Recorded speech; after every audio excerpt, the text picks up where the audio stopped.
Hi once again, folks, to the second car of the day out of the 10 vehicles that I'm releasing this week in the quote-unquote special projects car pack, using replicas and livery creators to create ourselves kind of new cars in the game. If you haven't already checked out the other ones that I've done, I would urge you to do that, and of course stick around for more over the rest of the week. This time we're building a car which I know a ton of you were already interested in.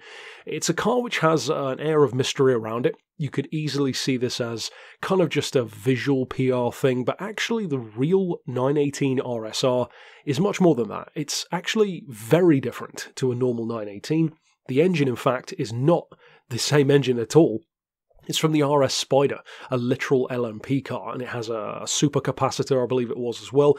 Interestingly, it's actually less powerful than the normal 918, so we've reduced the power here. Now, of course, this is a community collab once again with a creator who's done the design and the livery, so we'll give them a shout out in a second. First of all, though, as far as the actual parts go, jump down, of course, to the tuning shop. And there are a couple of things which I've bought on this car already from a previous build which you won't need, but we'll run through that. Of course, you want your stage 1 weight reduction. As far as the club sports stuff, I would recommend, of course, having the power restrictor. It's kind of difficult to reduce it without that. The stage 2 weight, of course, the ballast. Then as far as the semi-racing stuff, we've got the fully customized computer, the racing crank, which you do want to fit, the racing diff, which you definitely want to have, stage 3 weight, of course. As I've said with a couple of the other builds, you could go for the rigidity if you want to.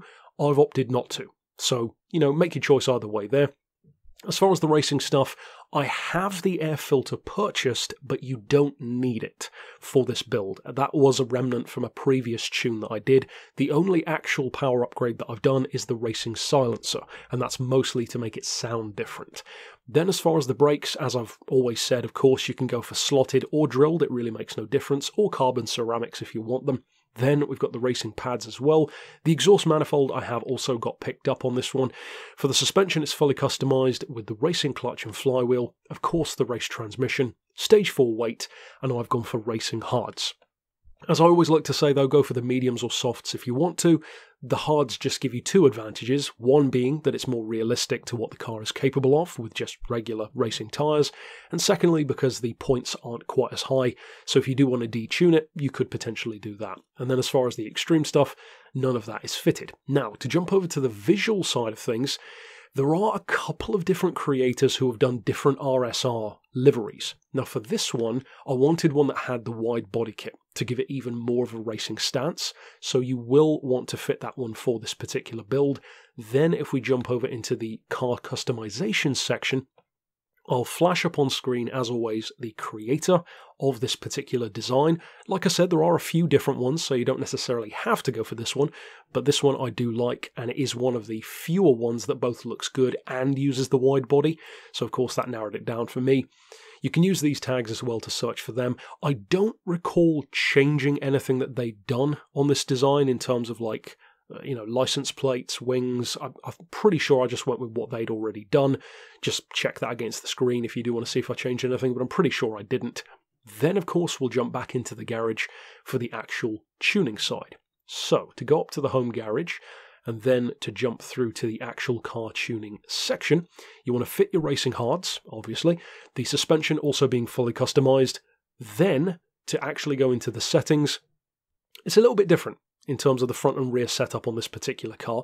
80mm on the front, which is the lowest it can go, then 110 on the rear though. So it's got that kind of wedge design to really help with the turn-in on corners, make it that much more aggressive. Massive change in the anti-roll. Only 3 on the front, all the way up to 7 on the back. 38 front and rear for compression on the dampers, with 44 for the expansion. Then a slight difference in frequency, 3.6 on the front, 3.65 on the back. Maybe surprisingly, no camber at all. Might seem strange, but I would recommend trying this tune out, and if you don't like it, then of course you could change stuff around. Then as far as the toe, you want a 0.4 in the toe on the back, and 0.4 out the toe on the front. Of course, that aids stability as well. Then as far as the diff, once again, as I always say, the diff makes a huge difference to the control, the handling, the personality of a car. I've gone for 8 on the initial torque, 22 for acceleration, 35 for braking, Feel free though to mess around if you don't like those settings. NOS of course isn't fitted. For the fully customised transmission, because we're running so much less power, you obviously don't need super long gears, so I've gone for 330 kilometers an hour, which of course is over 200 miles an hour. And again, it's a Porsche RS Spyder powered machine that's predominantly for track days, so it's not really a top-end car anyway. The power restrictor I haven't touched. I always like to fit it though, as I've said, for if you do need to reduce it, and it's a pretty cheap upgrade anyway. We do have a lot of ballast though, 200 kilos of ballast, and you want to put that 41% toward the front. That gives you a very LMP style 49-51 split, and brings the weight up to be more accurate to what you would expect in real life. Now the real car, depending on who you ask, has roughly about 767 horsepower. I've gone for a 75% adjustment on the ECU restrictor to get us down to 765. You still have a huge amount of torque, but that's about the closest I could find while still having the parts that I wanted it to have. Then as far as downforce, unsurprisingly, those are set as high as they can go. And as far as actually fitting stuff, like I said earlier on, I haven't fitted the air filter. You do have the racing silencer, of course the discs and pads. I have not fitted the manifold either. Again, that was a leftover from a previous build, but if you want to change the sound further, maybe just a little bit, you could fit that and restrict the power.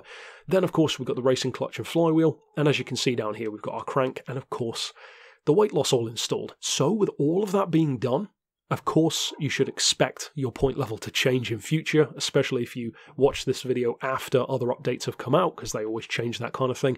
But all that remains is to take it out to the track, of course, the Nordschleifer, to see what it can do. Now, in the case of this build, I will say out of the 10 that I'm doing this week, this is one of the more aggressive ones. The 918 is a fantastic car and a tremendously fast one.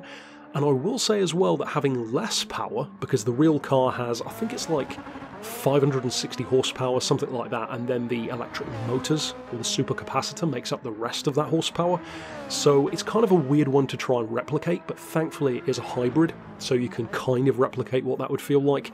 In terms of actual performance, it's kind of heavy on the front end, but again, I wanted this car, just like how I gave the Huayra LM its own personality, I wanted this car to feel, on the one hand, yes, like an extremely high-performance track car, but at the same time I wanted to bear in mind that this is an RSR study. It's a concept car. It shouldn't feel perfected. It should feel like an idea, like a concept that's still in testing, in other words, kind of like a, a base model race car or a test car, like a Ford GT LM spec vehicle.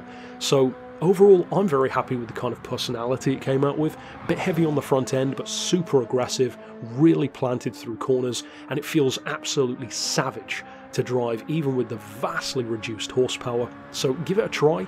I hope you enjoy it if you do. Of course, check out the builds that I've already done this week, and be sure to stick around for more. But until next time, I'll see you then, and for now, as always, thanks for watching.